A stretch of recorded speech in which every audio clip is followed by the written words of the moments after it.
बात करते हैं उत्तर प्रदेश के अयोध्या की, जहां दिल दहला देने वाला हादसा हुआ। यहां के पूरा कलंदर थाना क्षेत्र में धमाके के बाद एक मकान पूरी तरह ढह गया। धमाके की गूंज काफी दूर तक सुनाई दी। मलबा 200 मीटर दूर तक बिखर गया। मकान के मलबे में दबकर 5 लोगों की मौत हो गई है। माना जा रहा है कि अवैध पटाखे की वजह से यह धमाका हुआ है। घटना की जानकारी मिलते ही अधिकारी और रेस्क्यू टीम मौके पर पहुंची। पुलिस ने आसपास के घरों को खाली कराया और लोगों से घटनास्थल से दूर रहने की अपील की है। इस बीच जब कल रात जेसीबी से मलबा हटाया जा रहा था, तब भी जेसीबी के पास ही धमाका हो गया, जिसके बाद यह माना जा रहा है कि अभी वहां पर और भी विस्फोटक हो सकता है। पुलिस के मुताबिक जिस घर में धमाका हुआ वहां फटा कुकर और सिलेंडर भी मिला है। पड़ताल की जा रही है कि आखिरकार इस धमाके की असल वजह क्या रही है। हालांकि अवैध पटाखा ही सबसे बड़ी वजह बताई जा रही है। इस बड़ी खबर पर हमारे सहयोगी विवेक की एक रिपोर्ट आपको दिखाते हैं।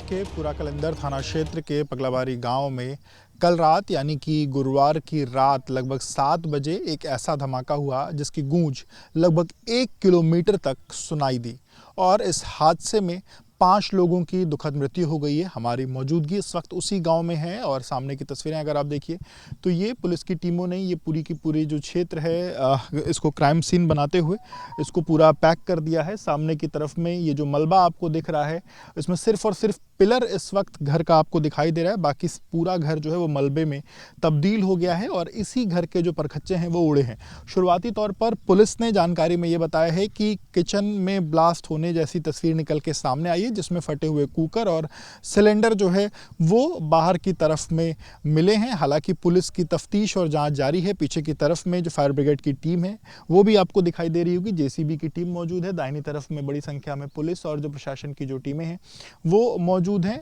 और साथ साथ एम्बुलेंस की टीम भी यहाँ पर मौजूद है। आपको बता दें कि लगभग 7 बजे की जब ये घटना हुई उसके बाद ही थोड़ी देर बाद मौके पर जो पुलिस फोर्स है वो आई और उसी दौरान जो लोग यहाँ पर घायल थे उनको यहाँ से निकाल करके अस्पताल ले जाया गया, जिसमें 4 लोग ब्रॉड डेड थे। एक व्यक्ति के अस्पताल ले जाने पर मौत हो गई है। इसमें जो इस घर की बात की जाए तो इस घर का जो मुख्य व्यक्ति था उसकी भी इस पूरी घटना में जान चली गई है। रामकुमार गुप्ता का ये घर था और हालांकि बता दूं कि इसके कुछ समय पहले यानी कि आज से लगभग 1 साल पहले की बात है कि इस व्यक्ति का गांव में भी एक मकान था और 1 साल पहले वहां भी एक जो है ब्लास्ट हुआ था पिछले साल और उसमें 3 लोगों की मौत पिछले साल हुई थी, जिसमें इसकी माँ, इसकी पत्नी और एक और युवती की जो मौत, एक और बच्ची की जो मौत है वो पिछले साल हुई थी। इस साल रामकुमार गुप्ता, इसके साथ साथ उसका एक नौकर जो उसके लिए काम करता था, इसके अलावा 3 बच्चों की मौत इस पूरी घटना में हुई है। पुलिस इस पूरे मामले में तफ्तीश कर रही है। गांव के कुछ लोगों का ये भी कहना है कि ये व्यक्ति जो है वो पटाखे जो है पहले बनाता था। हालांकि अभी पटाखे से कोई इसका लेन देन है कि नहीं, इसको लेकर के पुलिस फिलहाल तफ्तीश कर रही है। जो अलग अलग टीमें हैं वो इस बात की जांच करें कि आखिर इस पूरे विस्फोट का कारण क्या रहा। कैमरामैन प्रेम सिंह के साथ विवेक रे, वीपी न्यूज, अयोध्या। तो अयोध्या के पगलाभरी में फिर से हुआ धमाका और मलबा हटाने के दौरान दोबारा यह धमाका हुआ। रात 11 बजे मलबा हटाने के दौरान यह हादसा हुआ है। देखिए, जब जेसीबी से मलबा हटाया जा रहा था पगलाभरी इलाके में तो अचानक से वहां पर ब्लास्ट होता है। इसके बाद सतर्कता बढ़ा दी गई है और एहतियात के साथ मलबा हटाया जा रहा है, क्योंकि अभी और विस्फोटक वहां हो सकता है। इस तरह के और धमाके होने की भी आशंका गहरा गई है इस घटना के बाद।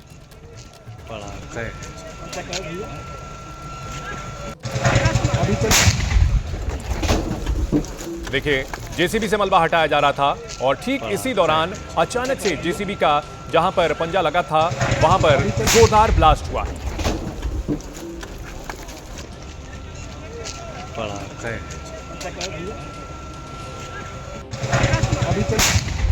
तो पहले धमाका होता है, 5 लोगों की जान जाती है, मलबा हटाने के दौरान फिर से ब्लास्ट होता है। और इस बड़ी खबर पर हमारे सहयोगी विवेक हमारे साथ जुड़ चुके हैं। विवेक, एक बार फिर से ब्लास्ट हुआ है और ऐसे में सतर्कता बरती जा रही है। अभी वहां पर क्या हालात बने हुए हैं, क्या कुछ जानकारी और मिली है? देखिए, आपको सीधे तस्वीरों पर ले जाता हूं। उसी गांव में मैं मौजूद हूं और जहां पर ये कल का ब्लास्ट हुआ था, सामने की तस्वीरें आप देखिए। पूरा मकान था और लेकिन आज ये पूरी तरीके से जमींदोज हो चुका है। सिर्फ और सिर्फ मिट्टी दिखाई दे रही है, बगल की तरफ में जो कंक्रीट है वो दिखाई दे रहे हैं। और कल जब 7 बजे धमाका हुआ, उस धमाके की स्थितियां आप ऐसे समझ सकते हैं कि यहाँ से लगभग 20 से 30 मीटर दूर तक इसके जो परखच्चे हैं घर के वो गिरे थे। सामने की तरफ में जो टीन शेड्स हैं वो आपको दिखाई दे रही होगी और आगे देखिए लगभग 20 मीटर दूर वो सामने की तरफ में 2-3 टीन शेड्स जो हैं वो दिखाई दे रही हैं। और साथ साथ एक व्यक्ति जो उस दौरान घर में मौजूद था, उसकी बॉडी भी लगभग घर से 20 मीटर दूर प्रशासनिक लोगों ने बाद में इकट्ठा करी वहां से जाकर के। तो कुल मिलाकर के एक बड़ा धमाका हुआ था। हालांकि शुरुआती तौर पर जब ये धमाका हुआ उस दौरान पुलिस की टीमें जब मौके पर पहुंची तो उनका ये कहना था कि संभवतः घर के किचन में ये धमाका हुआ है, क्योंकि जो फटे हुए कुकर हैं, फटे हुए सिलेंडर हैं वो पुलिस की टीमों को मिले हैं। लेकिन उसके बाद धीरे धीरे इस पूरे प्रकरण में ग्रामीणों ने जो बात करी उसमें ये बताया कि ये व्यक्ति पिछले साल भी इसके घर पर एक जो धमाका है वो हुआ था और ये व्यक्ति जो है वो पहले पटाखे बनाने का काम करता था और अभी भी संभवतः वो जो पटाखे बनाने का काम है वो कहीं ना कहीं जारी था और संभवतः पटाखे के कारण ये चीज़ें हो सकती हैं। हालांकि पुलिस और प्रशासन की टीमें इस पर अभी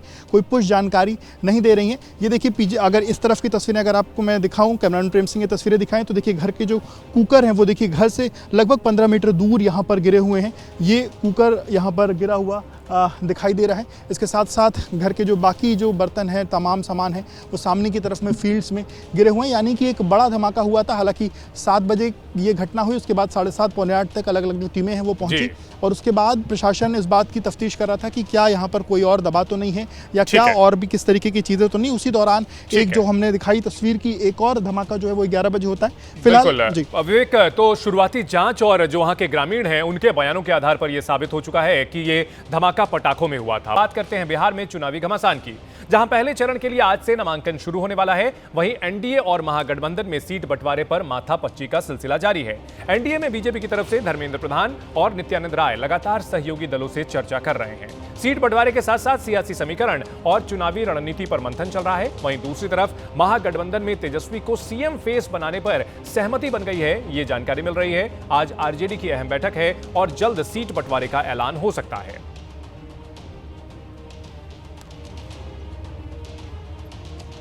और इस बीच खबर यह है कि आरजेडी ने उम्मीदवारों की एक लिस्ट तैयार कर ली है। बिहार चुनाव को लेकर आरजेडी की पहली लिस्ट तैयार है। आरजेडी ने 44 सीटों पर संभावित उम्मीदवारों की सूची बनाई है। आज संसदीय बोर्ड की बैठक में प्रत्याशियों के नाम पर मुहर लग सकती है। तो पहले चरण का नामांकन शुरू होने जा रहा है और पहली लिस्ट आरजेडी की आ सकती है। ये बड़ी खबर आ रही है। संसदीय बोर्ड की बैठक में इन प्रत्याशियों के नाम पर मुहर लग सकती है। तो आरजेडी ने 44 सीटों के लिए उम्मीदवार तय कर लिए हैं, यह जानकारी मिल रही है। सीट बंटवारे को लेकर के हालांकि अभी तक सब कुछ साफ नहीं हुआ है। जिन लोगों को टिकट मिल सकता है उनमें भाई वीरेंद्र मनेर से, शक्ति यादव हिलसा से, रामानंद यादव फतुहा से, श्रीकांत यादव एकमा से, अवध बिहारी चौधरी सिवान से, ओसामा शहाब रघुनाथपुर से, ये कुछ संभावित नाम हैं। इसके अलावा इजराइल मंसूरी कांटी से, ललित यादव दरभंगा ग्रामीण से, कुमार सरजीत को बोधगया से आरजेडी उतार सकती है, ये वो नाम है। इसके अलावा भोला यादव, एजिया यादव, सावित्री देवी, सैयद अबू दोजाना, तेजस्वी यादव खुद राघोपुर और फुलपरास से उतर सकते हैं, शिवचंद्र राम पातेपुर से, जितेंद्र कुमार राय मढ़ौरा से उतर सकते हैं। इन नामों की जानकारी मिल रही है आरजेडी की पहली लिस्ट में। ये 44 नाम हो सकते हैं। 44 संभावित उम्मीदवारों की लिस्ट सामने आ सकती है। बड़ी पार्टियों में आरजेडी पहली पार्टी होगी जिसकी ओर से लिस्ट आज जारी हो सकती है। तो भाई वीरेंद्र मनेर से उतर रहे हैं और इस बड़ी खबर पर हमारे सहयोगी शशांक हमारे साथ जुड़ चुके हैं। शशांक, 44 सीटें जिन पर उम्मीदवारों का ऐलान कर सकती है आरजेडी, कोई इस चौंकाने वाला नाम या फिर कोई सरप्राइज एलिमेंट?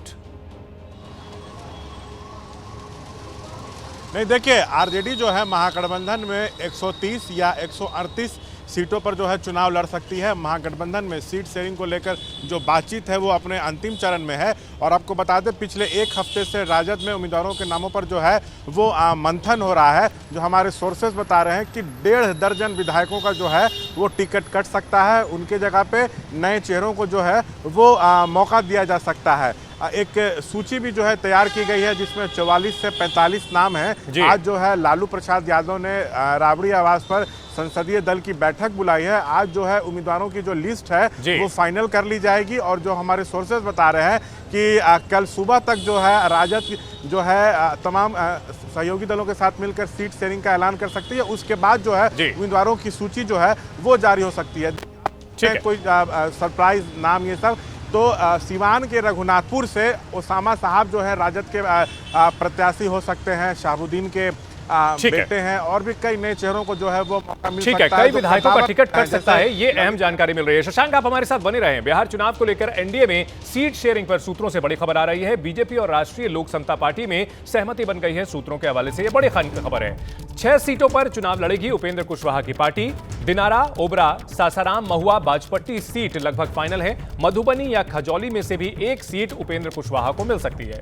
वहीं चिराग पासवान से बीजेपी की बातचीत जारी है। आज फिर नित्यानंद राय और चिराग पासवान की मुलाकात होगी। 24 घंटे में चौथी बार चिराग से मिलेंगे नित्यानंद राय। सीट बंटवारे को लेकर कुछ सीटों पर चर्चा होगी। कल भी 3 बार नित्यानंद राय ने चिराग से उनकी मां से मुलाकात की थी।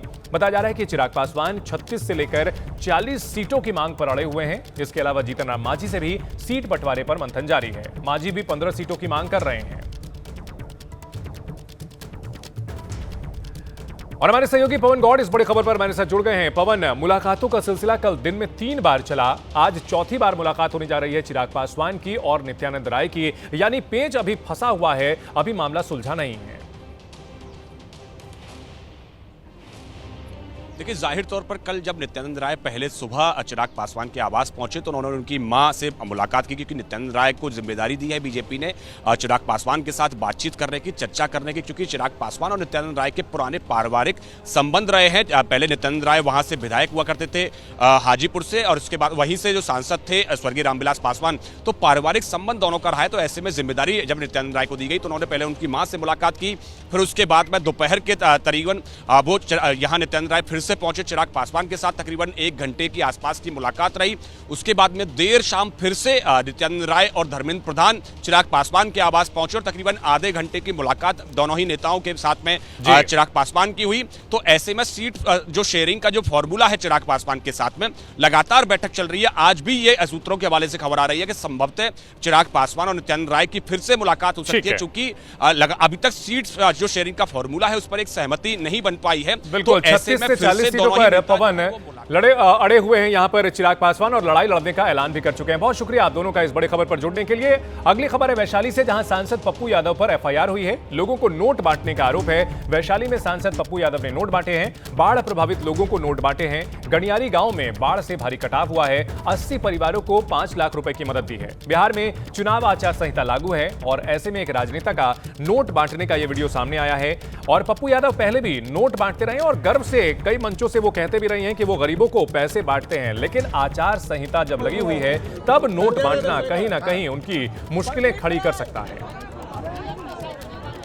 अब चुनाव आयोग के डर से हम गरीबों की मदद करना छोड़ दें, ये तो पप्पू यादव से संभव नहीं है। कर दीजिए जो करना हो। मैं तो जितने लोग हैं हमारे जिला परिषद से लेकर सभी हमारे लीडर लोग, सभी लोगों ने हमने कह दिया जितने लोग बचे हैं उतने लोगों का लिस्ट बनाई, हम सबकी मदद करेंगे। और अब बात करते हैं आईपीएस वाई पूरन कुमार के सुसाइड केस की, जिसको लेकर सस्पेंस बढ़ता जा रहा है। पूरन कुमार के सुसाइड नोट से डीजीपी समेत पुलिस के कई बड़े अफसरों पर सवाल उठे थे। वाई पूरन की पत्नी की शिकायत पर एफआईआर दर्ज की गई है और इस एफआईआर में हरियाणा के डीजीपी शत्रुजीत सिंह कपूर समेत 13 अधिकारियों और पूर्व अधिकारियों के नाम शामिल हैं। ये वही नाम हैं जिन्हें वाई पूरन कुमार ने अपने सुसाइड नोट में अपनी खुदकुशी का जिम्मेदार ठहराया था। एफआईआर चंडीगढ़ के सेक्टर 11 थाने में दर्ज की गई है। हरियाणा के डीजीपी शत्रुजीत कपूर, रोहतक के एसपी नरेंद्र बिजारनिया, हरियाणा के पूर्व डीजीपी मनोज यादव, पूर्व आईएएस राजीव अरोड़ा, पूर्व चीफ सेक्रेटरी टीवीएसएन प्रसाद, पूर्व डीजीपी पीके अग्रवाल, आईएएस अधिकारी doctor M Ravi Kiran, IAS अधिकारी IG Pankaj Nain, ADGP Amitabh Dhillon, ADGP Sanjay Kumar, IAS Kala Ramachandran, IPS Sandeep Khirwar, IPS Shibash Kaviraj, ये वो नाम हैं जिनके ऊपर एफआईआर हुई है। वाई पूरन कुमार की पत्नी अमनीत पी कुमार, जो खुद हरियाणा कैडर की वरिष्ठ आईएएस अधिकारी हैं, उन्होंने बुधवार को हरियाणा के डीजीपी शत्रुजीत कपूर और रोहतक के एसपी नरेंद्र बिजारनिया के खिलाफ लिखित शिकायत दी थी। दोनों को तुरंत गिरफ्तार करने की उन्होंने मांग की थी। वहीं हरियाणा पुलिस के सीनियर आईपीएस अधिकारी वाई पूरन कुमार की हत्या के मामले में एक और बड़ी खबर आ रही है। वाई पूरन कुमार आत्महत्या मामले में शत्रुजीत कपूर को छुट्टी पर भेजा जा सकता है। हरियाणा के डीजीपी हैं शत्रुजीत कपूर, उनको छुट्टी पर भेजा जा सकता है और वहीं रोहतक के एसपी बिजारनिया को भी हटाया जा सकता है। नरेंद्र बिजारनिया, जो कि रोहतक के एसपी हैं और जिनका नाम वाई पूरन कुमार ने अपने सुसाइड नोट में मेंशन किया था, उन पर भी कार्रवाई हो सकती है। तो मुकदमा दर्ज हो चुका है और अब कार्रवाई का सिलसिला शुरू हो सकता है। ये बड़ी खबर सामने आ रही है। इस मामले को लेकर के राजनीति भी शुरू हो चुकी है और राजनीतिक हलकों में निशाना साधा जा रहा है। इन सब के बीच जिन अधिकारियों के नाम दिए गए थे सुसाइड नोट में, उनके खिलाफ मुकदमा दर्ज किया गया है।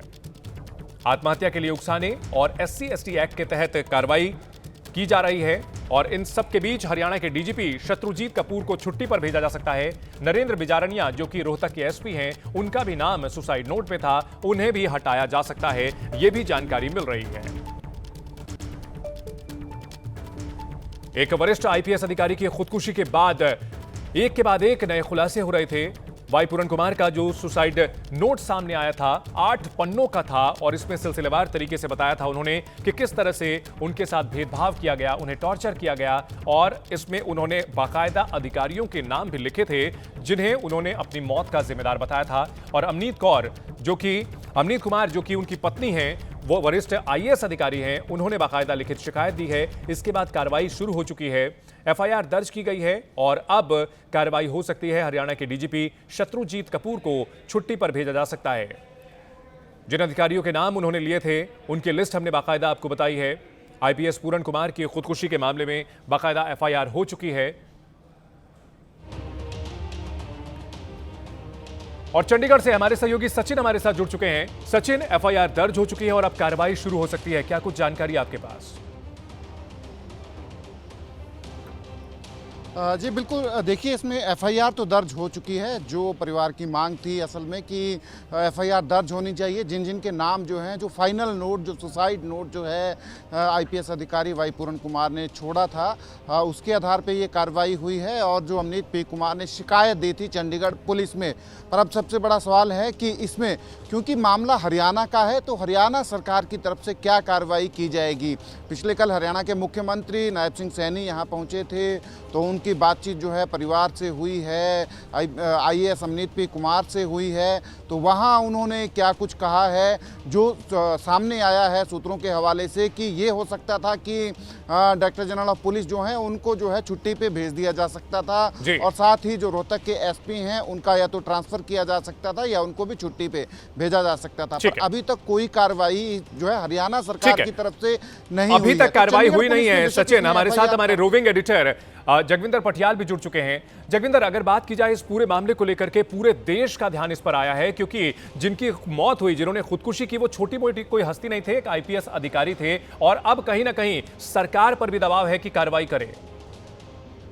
देखिए, सरकार ने कल चीफ मिनिस्टर ने कोशिश की थी जाकर अमनीत कौर से बातचीत करने की, लेकिन अमनीत कौर का जो रवैया था उसके बाद सरकार को ये साफ हो गया था कि ना सिर्फ FIR दर्ज होने से काम चलेगा बल्कि इनका अधिकारियों के खिलाफ भी काम करना पड़ेगा। SC कमीशन ने भी इस बात का नोटिस ले लिया है। तो मुझे ये लगता है कि ये चंडीगढ़ पुलिस के लिए अब तक की सबसे बड़ी इन्वेस्टिगेशन होने जा रही है, क्योंकि हरियाणा के कम से कम 15 IAS और IPS अधिकारियों को अपने फाइनल नोट के दायरे में रखा है वाई पूरन कुमार ने। और अगर इन सब अधिकारियों को जांच में शामिल किया जाता है तो मुझे लगता है कि आने वाले कुछ सालों तक इस जांच का रुख जो है वो सुर्खियों में बना रहेगा।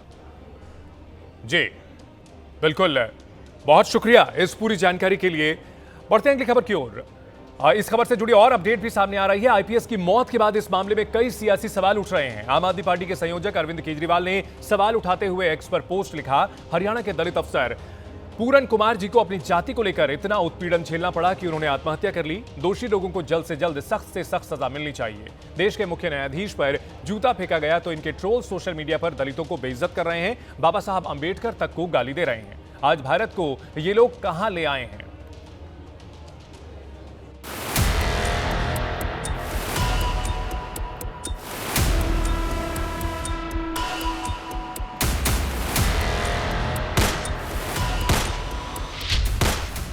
गोली चली और IPS ऑफिसर वाई पूरन कुमार की सांसों की डोर टूट गई। IPS ऑफिसर ने अपनी जान खुद ली, लेकिन मरने से पहले उन्होंने जो सुसाइड नोट छोड़ा वो कई सवालों को जन्म दे गया है। वाई पूरण कुमार के 8 पन्नों के सुसाइड नोट में कई बड़े अधिकारियों के नाम लिखे हैं। सुसाइड नोट में पूरण कुमार ने लिखा है कि उन्होंने कई बार उनके साथ हो रहे अन्याय को लेकर अपने सीनियर अधिकारियों के सामने अपना पक्ष रखा था, लेकिन कोई कार्रवाई नहीं हुई, उल्टा उन्हें प्रताड़ित किया गया। ये वही सुसाइड नोट है जिसे पूरण ने खुद को गोली मारने से पहले लिखा था, जिसमें उन्होंने लिखा है कि मेरे साथ जातीय आधारित भेदभाव, सार्वजनिक बेइज्जती, मानसिक प्रताड़ना और अत्याचार किया गया। मुझे मेरे पिता की मौत से पहले आखिरी समय में उनसे मिलने के लिए छुट्टी नहीं दी गई। मैं अपने पिता से नहीं मिल पाया। मुझे बेहद दुख और मानसिक प्रताड़ना का सामना करना पड़ा। 8 पन्नों के सुसाइड नोट में पूरण कुमार ने पोस्टिंग में भेदभाव, ACR में गड़बड़ी, सरकारी आवास नहीं मिलने की बात भी लिखी है। सुसाइड नोट में रैंक के हिसाब से सरकारी गाड़ी देने में भेदभाव और कई दूसरी प्रशासनिक शिकायतों का भी जिक्र है। इस मामले में एक मोड़ एक शराब कारोबारी की शिकायत के बाद आया है। शराब कारोबारी ने FIR दर्ज कराई थी। शिकायत में कहा कि IPS अधिकारी पूरण कुमार के नाम पर हेड कांस्टेबल सुशील कुमार हर महीने 2.5 लाख रुपए रिश्वत मांग रहा है, जिसके बाद हेड कांस्टेबल सुशील कुमार को गिरफ्तार किया गया था। ये वही FIR है जिसमें साफ लिखा है कि IG साहब वाई पूरण कुमार को मंथली देनी पड़ी। कुछ दिन पहले हमारे पास IG ऑफिस से फ़ोन आता है, वहाँ पर हमारे को बुलाया जाता है, जो हमारे को धमकाया गया वहाँ पर बुलाकर, और सुशील से मिलने की बात कही गई, भी इनसे मिल लेना और अपना मंथली सुशील को बात कर लेना।